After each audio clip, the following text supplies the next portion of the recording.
Why is the US dollar still the global reserve currency after Bretton Woods? Imagine a world where one currency dominates international trade, finance, and savings. That's the story of the US dollar and why it remains the main global reserve currency today. It all started at the Bretton Woods Conference in 1944, where countries agreed to tie their currencies to the US dollar, which was linked to gold. This created a stable system that helped countries trade and invest more easily. The US emerged from World War II as the strongest economy, with a huge manufacturing base and plenty of gold reserves. Unlike war-torn Europe and Britain, the United States had the economic strength and stability to lead the world.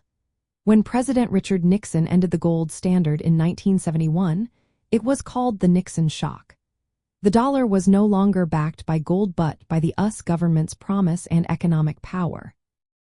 Even after that change, the dollar kept its status because no other currency could match its size and liquidity.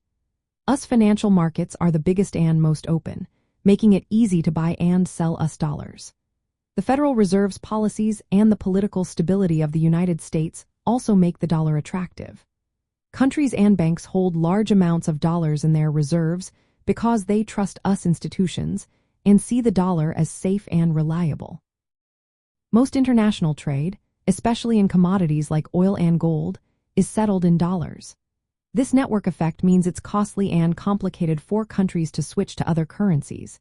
Many nations peg their currencies to the dollar or keep their exchange rates close, which keeps the dollar at the center.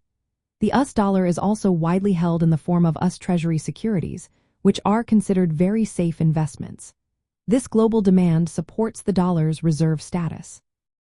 From a capitalism point of view, the dollar reflects the strength of US markets, the efficiency of its institutions, and the country's economic power.